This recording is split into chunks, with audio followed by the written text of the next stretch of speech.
Before I took this class, when I thought about the policing of women surrounding pregnancy, I often only thought about how their bodies were being regulated.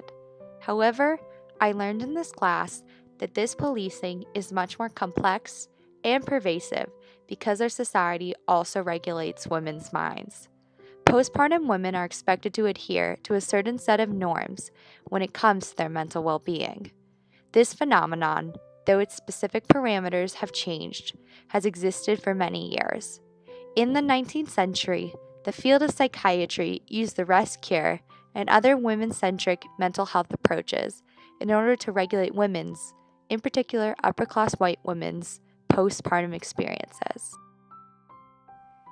After a 19th century woman became a mother, she was expected to take on the archetypal motherly role. A normal Victorian mother at the time was maternal, domesticated, and content with their lives.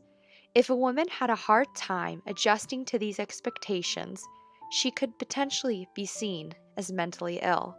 Such women were subjected to the Weir-Mitchell rest cure, where they were treated with prolonged periods of bed rest in order to restore their mental health and return them to their motherly roles.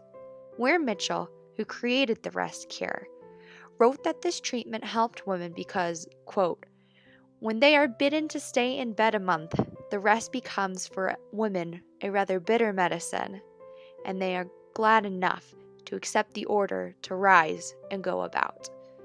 This treatment ultimately reveals how doctors police the minds of postpartum women to tell them how they should be feeling. For example, Charlotte Perkins Gilman wrote the fictional story The Yellow Wallpaper, inspired by her own postpartum experience.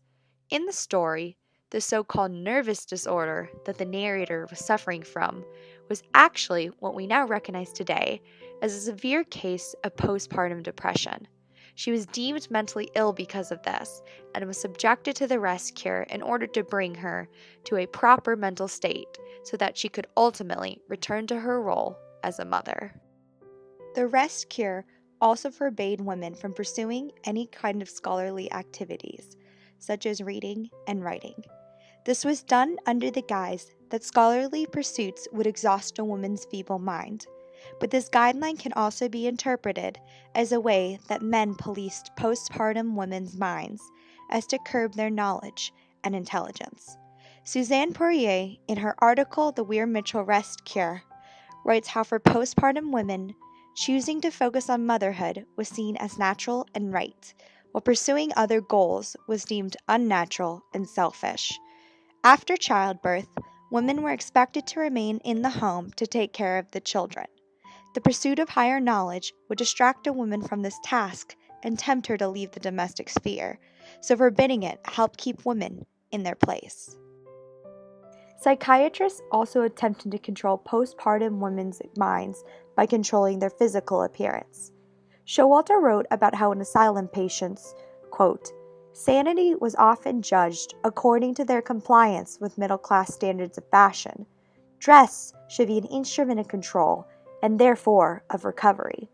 Consequently, postpartum women subjected to the rest cure probably needed to follow similar conventions in order for them to be seen as cured. In addition, the rest cure's focus on diet helped restore weight to those who were seen as underweight. The focus on dress and weight shows how those in authority created a correlation between a healthy body and a healthy mind in mothers. Upper middle class white women's postpartum mental health in the 19th century was controlled by psychiatric conventions of the time. While these different curative concepts may sound antiquated, their controlling aspects have lingering legacies today. Whether it's the stigma surrounding postpartum depression, the expectation of mothers' careers, or how fast a woman is expected to lose her baby weight, our society has continued to place limits and expectations on women's postpartum experiences. By learning the history behind these expectations, it brings us one step closer to casting them off for good and, instead, letting women define their own postpartum experiences.